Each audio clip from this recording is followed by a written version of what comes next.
Alright, so we're going to focus on the derivation of the cross product formula. So in order to get started on this, we'll do first is draw two arbitrary vectors. We'll call them u and v.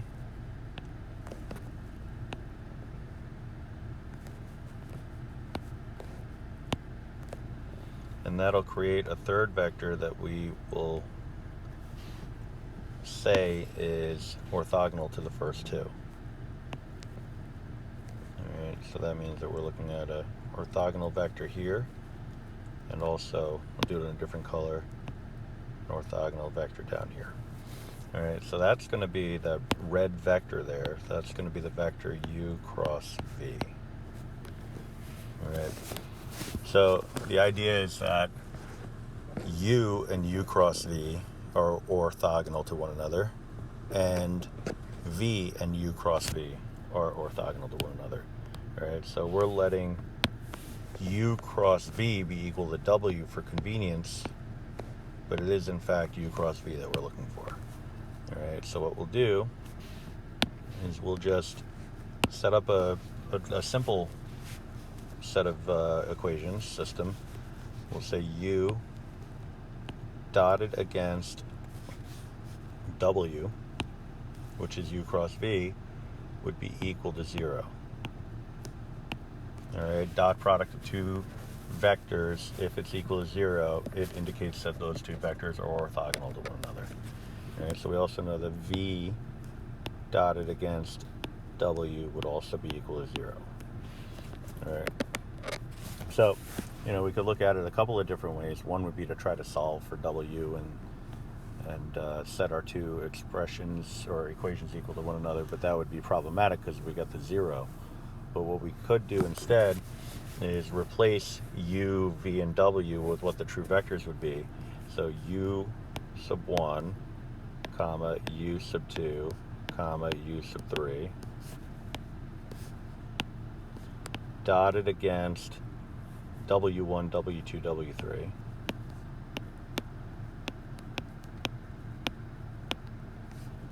That should give a result equal to 0, and then the same thing would be for the v's. Alright, so v1, v2, v3.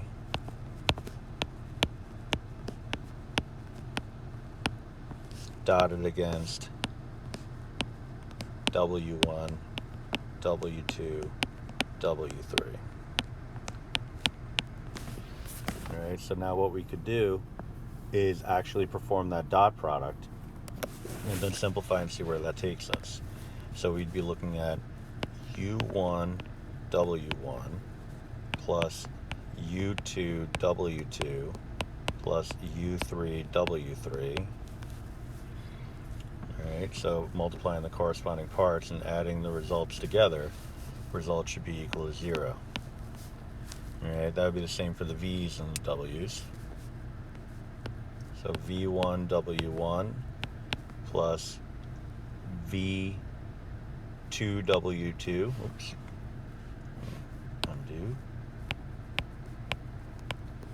plus v3, w3.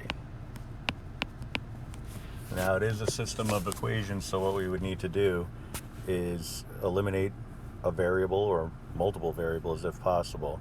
So just kind of pick your poison here and see what you come up with. Now, looking in my first set of terms from each equation, I see I have a common w1, so maybe I want to get rid of the w1s. All right, maybe I want to get rid of w2s or w3s, it all depends. All right, but what I'm going to do is that was my first thought, so I'm going to multiply through each equation by a value that's going to allow those first terms to be the same. So my first equation I'm going to multiply through with a v1.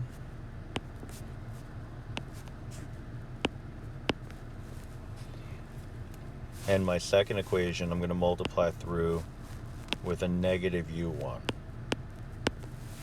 Alright, that's going to allow me to cancel some variables.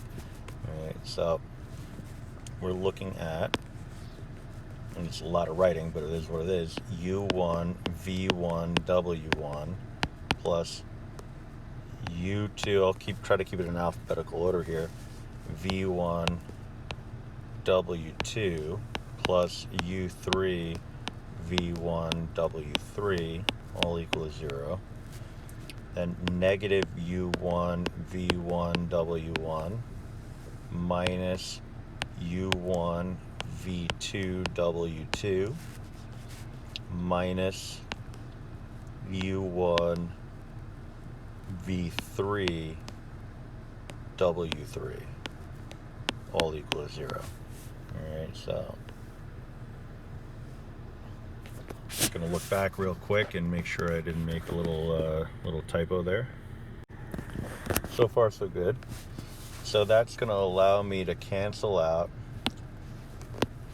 my first term here, and I'll be left with, I mean, it's going to be a big old mess, but we have some commonality that we could work with. All right, so let's just kind of dive into it. So we're looking at U2 V1 W2 minus U1 V2 W2, and in a different color, let's go purple for those keeping score at home, plus U3 V1 W3 minus U1 V3 W3 is going to be equal to 0, right? So all of those common terms, poor quality W there, it's just going to bother me, so let me just take care of that real quick.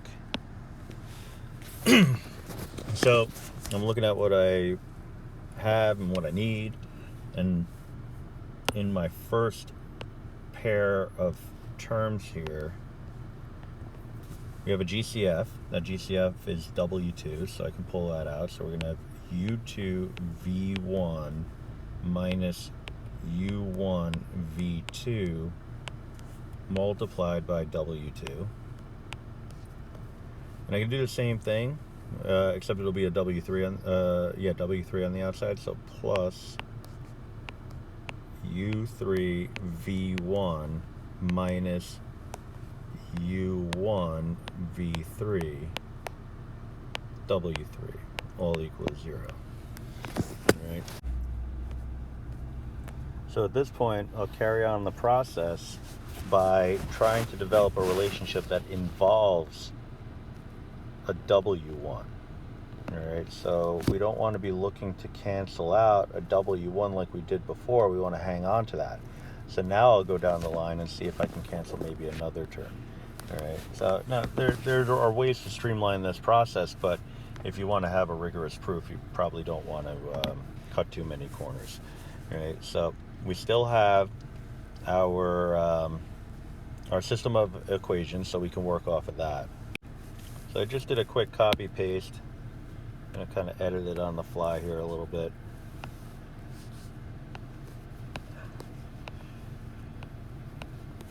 So same general idea, except now I'm looking to preserve my W1. So I want to hang on to that. So I'm going to multiply by something that maybe you'll get rid of the W2, for example. So in order for that to be the case, I need to introduce a V2 to my first equation and a negative U2 to my second one.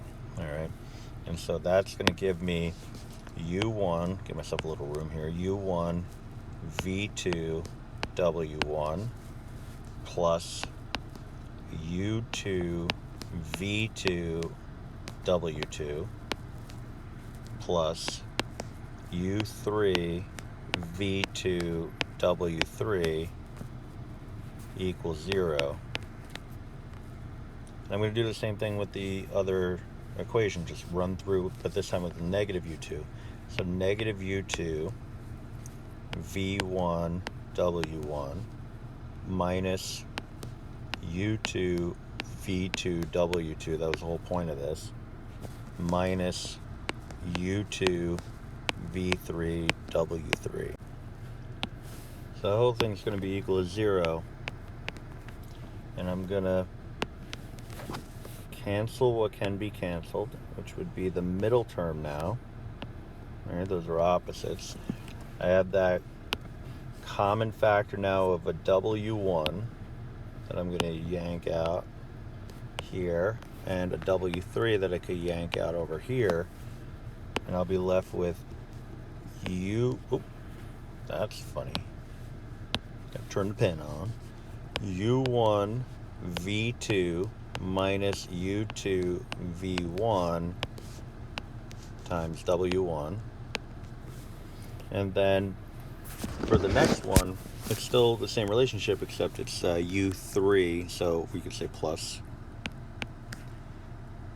U3 V2 minus U2 V3 multiplied by W3. And that's all equal to 0.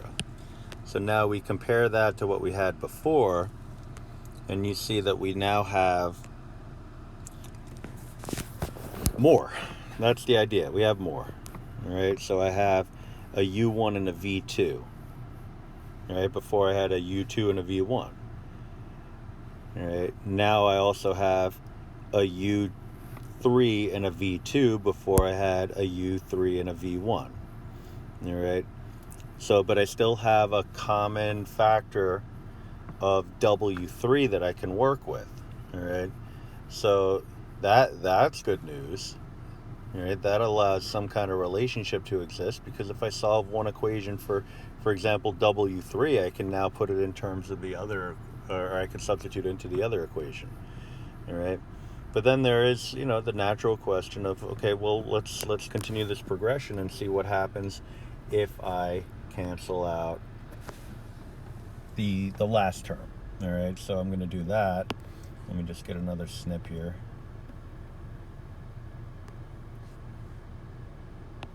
I'm just kind of bring it down the line now. So now I want to get rid of U3, the U3 W3 part of it. All right. So and the V3 W3. So the last terms, the corresponding last terms for each equation. All right. So in order for that to happen, I'd have to multiply the first one by V3 and the second one by negative U3.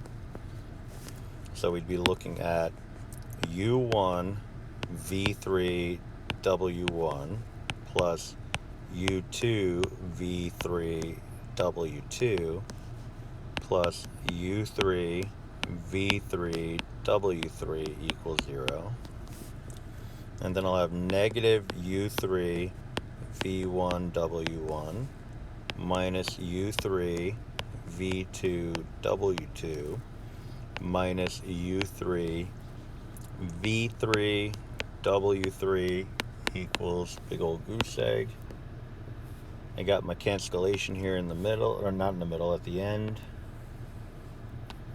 So it gets a little bit easier. It's still a lot of writing, but a little bit easier. Common factors, pull them out. I'm looking at I did that before. U1 V3 minus U3 V1 multiplied by W1, and then plus U2 V3 minus U3 V2 W2 whole thing equals 0. So let me look at it on a case-by-case basis here. So if we're talking about a sum of two expressions that are going to be equal to 0, then we know that these two, for example, need to be opposites of one another. So let me pull those out separately. Take a quick look. So we're going to say that we have U2 V1 minus U1 V2 W2, and we also have U3 V1 minus U1 V3 W3. So one way to guarantee that they're going to be exact opposites of one another, so this is very weird, but it'll work, and it'll save us a lot of algebra, is we're going to let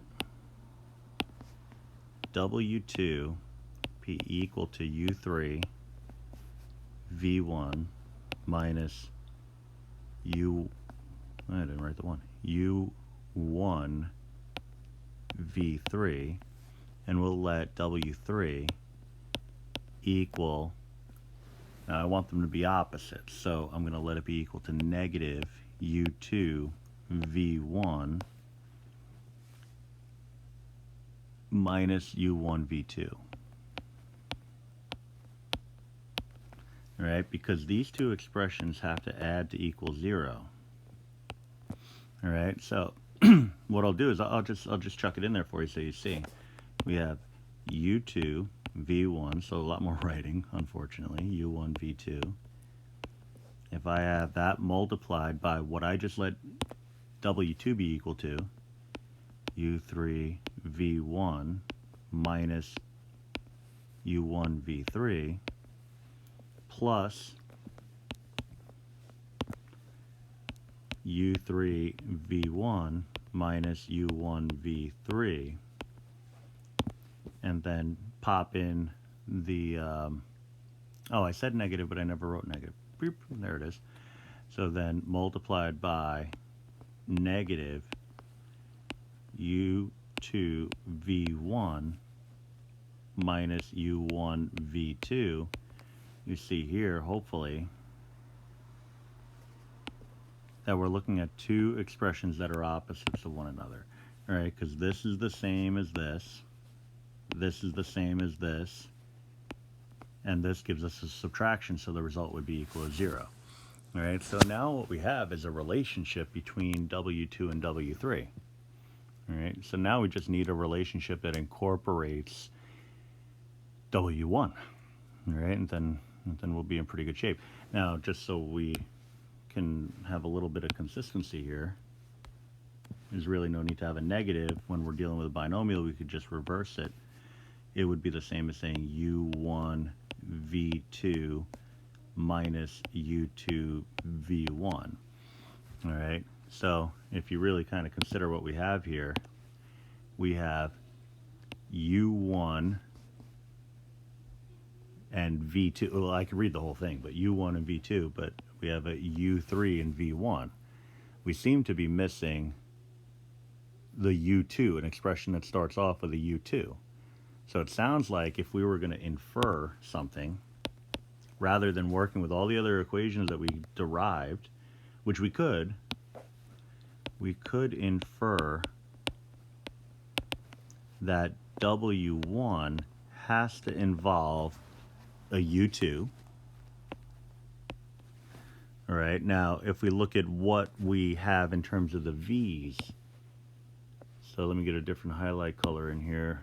It looks like we have U3 corresponding with a V1, a V2 corresponding with a U1. So the only thing that's left, the only thing that we haven't accounted for yet, would be a V3. I keep doing that. That's been fun. V3, right? And so it seems like the second part of the expression is just the reversal. So this one would be U3 V2. All right, so now I have something that relates W1 to U's and V's. So at long last, now it would be longer if we didn't make that inference. Influence? That's something. I'm making up words now. I'll make that an Easter egg in this video. What is the word I misspoke? Send me a message for 1 bonus point. It was influence instead of inference. And the two words that I merged, influence and inference, in order to come up with that nonsensical word. Right? So the first person to message me with that, that little Easter egg gets a bonus point. All right, so so what I can now do at long last is I can say that W1, W2, W3 would be the same as, well, whatever W1 is, U2 V3 minus U3 V2. W2, U3 V1 minus U1 V3, and then W3, just in order, U1 V2 minus U2 V1.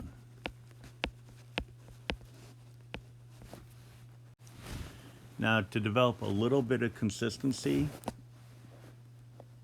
a little bit more consistency, I guess, you see how the relationship between the U's seems to be smaller subscript, bigger subscript, smaller, bigger for the first and the third. But in the case of the second one, it seems to be bigger, smaller. All right, so it may be the case where maybe we want to swap that around, just like I said, for consistency. Slash, it aligns better with the shortcut rule. So it's the kind of thing where I don't know that I would have necessarily cared to do that, or do what I'm about to do, except it's going to align with the shortcut, the matrix formula. Right, so I'm going to do a quick switcherooski on here, but because it's subtraction, you have to negate when you switch. So U1 V3 minus U3 V1, and then we have our U1 V2 minus U2 V1.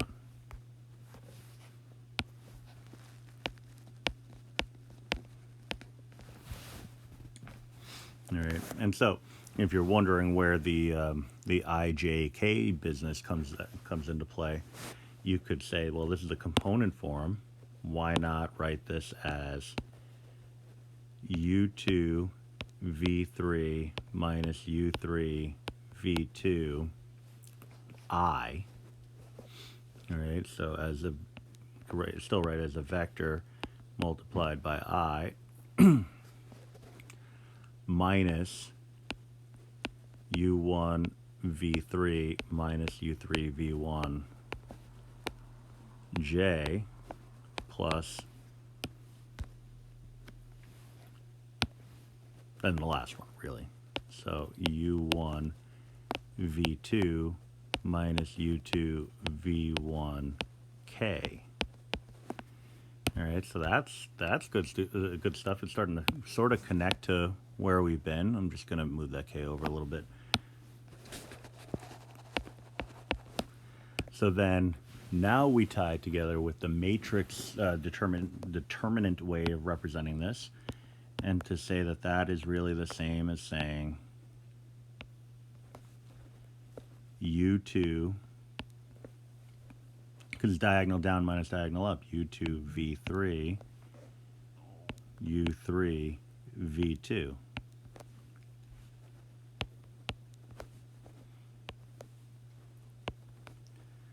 U1 V3 U3 V1.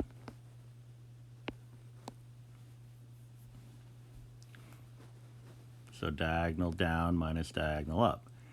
All right. And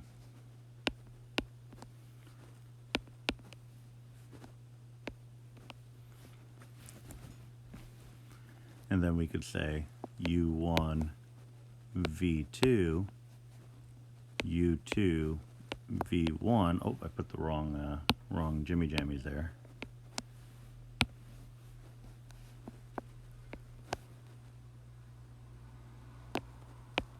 And it's at this moment where I realize I put the wrong jimmy jammies over here too. Oh, I'm locked in. No. These should be parentheses, because by multiplying it by the unit vectors, these become scalars.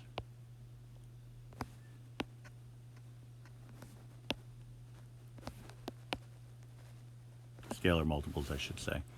All right, so we could write it like this, or we could write the transpose, which would be to say U2, U3, you know, first row becomes first column becomes first row, V2, V3, so that are interchangeable.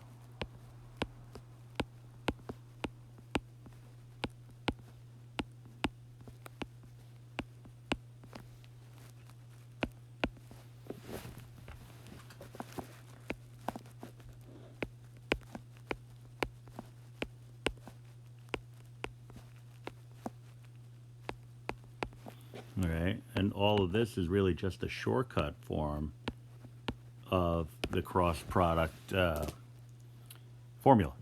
All right, so you could look at it that way also. What we can also do is connect this to the IJK part of the matrix determinant, because this is really just a cofactor expansion of that. So it's really just kind of working backwards. So what I could do is I could represent this as, thinking of I, J, and K as coefficients, I can look at this as I with a coefficient that's positive, and then we have the determinant based off of the position in matrix A. So I'd say determinant in some matrix A based off of the location of I. All right, so the location of I would be, well, I want to place it in row 1, column 1, so 1, comma 1. All right, and then I would have a negative J. Then that would be multiplied by the determinant in some unknown matrix A in based off of J being placed in row 1, column 2, plus K multiplied by the determinant, again, of some matrix A. That's what we're looking for quality A, where we're looking in row 1, column 3. All right. Now, those positive negative signs coincide with 1 being raised to a power. So I'd be looking at this and saying, all right, so I got -1. That's going to be raised to the 1 plus 1 power. That's where a positive comes from. -1 to the second power is going to be positive, times I, still times that determinant of A, 1 plus 1. That's so I can avoid that. That's what this is really dealing with, that determinant based off of the positioning of 1, comma 1. All right. All right, that yielded U2, U3, V1, V3. All right, so this is just shorthand notation to indicate that. So then plus, I would have -1, 1 plus 2, power of 3 gives me a negative value times J times its corresponding determinant.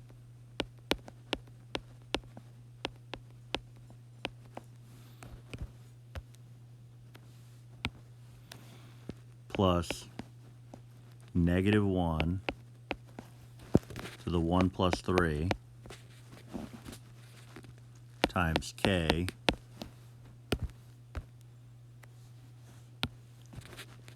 and then that's multiplied by the determinant corresponding with this positioning of row 1, column 3. All right. So all of that is the notation that places, whoa, that's not what I want to do. Places the I, J, and K in the first row. All right. So therefore, we're looking at I, J, and K in the first row. So I'm reversing the cofactor expansion. All right, so I'll call it cofactor or collapsing.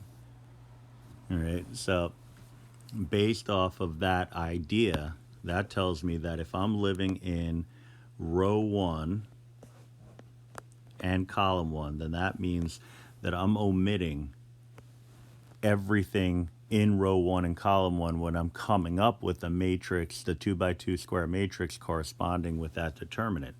All right, so that tells me that U2, U3, V1, V3 should be anywhere except for row 1, column 1. So that necessarily places it in this rectangle here.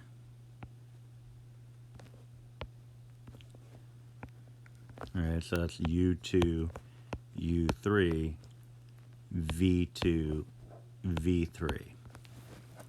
All right, so that corresponds with this matrix, or this determinant, sorry. So then this determinant is associated with J. That's telling me to take the matrix that's associated with the determinant position, corresponding to position 1, 2, which is U1, U3, V1, V3, and put that anywhere except for the row and column associated with entry 1, comma 2, which necessarily puts it here, U1, U3, V1, V3. All right. And then just for good measure, the determinant corresponding with K, which is associated with these entries, would be everywhere except for the row and column corresponding with row 1, column 3. All right, so that's U1. It's getting a little ugly, but I'm going to make it work. Oh, I just got to have a steadier hand. U1, U2, V1, V2. All right, so you could see how all of the entries have been accounted for, sometimes double counted, but that's okay. All right, and so what we get here is a determinant that gives us the cross product. So this is, in fact, the cross product of U and V. All right, typically we work backwards, but I just wanted to take some time and show you where all this stuff comes from. And you can see, whoa, look at that. All right, so we started off all the way back here with that little prompt, and then we did all this algebra. Some of it was unnecessary, but we didn't know that until we got to the part where we can make the inference. And really, honestly, maybe it is necessary. Maybe it was inappropriate to make an inference, but I did it anyway as a time saver. And then that gave us our relationship, which gave us the IJK notation in determinant form, and then a little linear algebra notation to get us to the grand finale, which is the IJK part of the 3x3 square matrix. All right. So hopefully you found that to be helpful. Obviously not something I'd ever put on a test, but I just wanted to make sure that you had some sort of that underlying concept of where this came from, because it's very, very important.